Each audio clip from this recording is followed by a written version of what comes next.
তৈরি হয়ে গেল টমেটোর সস। সংরক্ষণের জন্য কাঁচের পাত্রে ব্যবহার করতে হবে, দীর্ঘদিন ধরে ভালো থাকে।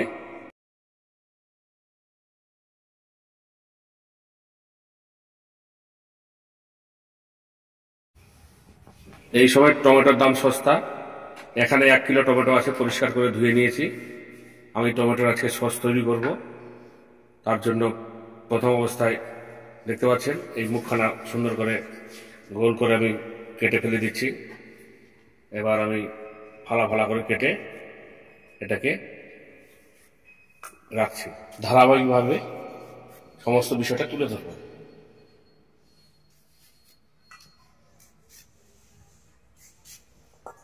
টমেটোগুলো পরিষ্কার করে কেটে রেখে দিয়েছিলাম, এগুলো এখন আমি সেদ্ধ করার জন্য প্রেসারে দিচ্ছি। টমেটোগুলো প্রেসারে দিয়ে দিলাম, দুটো শুকনো লঙ্কাও দিয়ে দিলাম, সামান্য পরিমাণের জল, অল্প একটু লবণ দিয়ে দিচ্ছি। লবণ দিলে জলটা ছাড়বে, সেদ্ধটা ভালো হবে। এবার প্রেসারে ঢাকনাটা ঢাকিয়ে প্রেসারে 7-8টা সিটির জন্য অপেক্ষা করব। টমেটোগুলো সেদ্ধ হয়ে গেছে, অনেকটা জল বেরিয়েছে। এবার আমি ঠান্ডা করব। ঠান্ডা করে টমেটোগুলোকে মিক্সিতে পিষে নেব।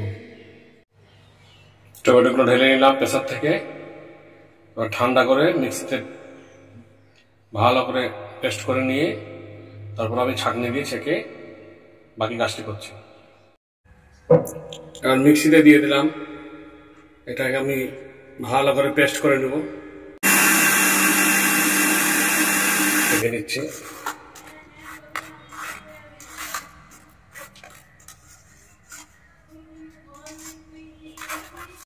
ছাঁকনি করা হয়ে গেছে, দেখতে পাচ্ছেন এই যে অবশিষ্ট অংশগুলো। এটা আমি মিক্সিতে বেটে নিলাম, পরিষ্কার করে নিয়েছি, ছাঁকনি দিয়ে ছেঁকে নিয়ে সুন্দর পেস্ট তৈরি হয়েছে। দেখতে পাচ্ছেন কত সুন্দর পেস্ট। এই পেস্টটাকে আমি এবার এটাকে আমি কড়াইতে ঢেলে দেব। কড়াইতে ঢেলে একটু নাড়াচাড়া করছি। দেখতে পাচ্ছেন কালার চেঞ্জ হয়ে গেছে। চিনি দিলে আরো কালারটা চেঞ্জ হবে। আমি একটু আগে অল্প একটু কষে নিচ্ছি।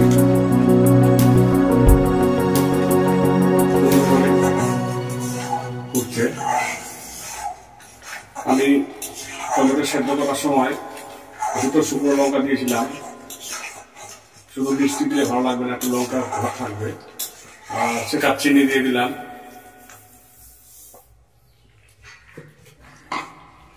দিয়ে একটু আবার নেড়ে চেড়ে নেব। সুন্দর ফুটছে, ঘন হচ্ছে।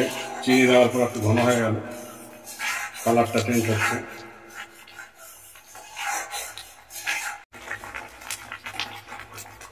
তৈরি হয়ে গেল টমেটোর সস। কিভাবে গাঢ়টা হয়েছে, এর থেকে বেশি করা যাবে না। ঠান্ডা হলে একটু আরো বেশি গাঢ় হয়ে যাবে। কমপ্লিট হয়ে গেল। এবার আমি কিছুক্ষণ পরে নামিয়ে নেব। টমেটো সসটা রেডি হয়ে গেছে। এবার ঠান্ডা করতে দিয়েছি। ঠান্ডা হয়ে গেলে 2 চা চামচ ভিনিগার আমি ঠান্ডা হলে দেব। এই ভিনিগার দিলে এক টক ভাবটাও যেমন আসে, ঠিক তেমনি দীর্ঘদিন ধরে সংরক্ষণ করে রাখা যায়। সংরক্ষণের জন্য কাঁচের পাত্রে ব্যবহার করতে হবে। কাঁচের পাত্র ব্যবহার করলে দীর্ঘদিন ধরে ভালো থাকে। প্লাস্টিকে রাখলে সেটা খারাপ হয়ে যাওয়ার সম্ভাবনা বেশি থাকে।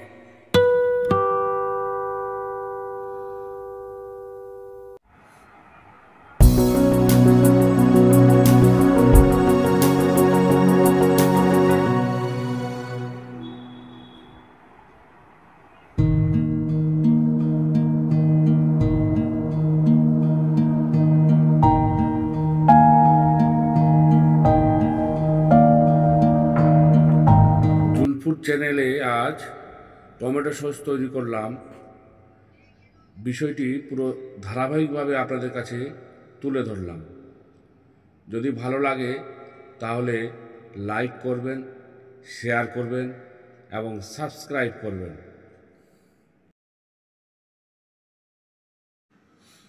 চুপচাপ ভালো কাজ।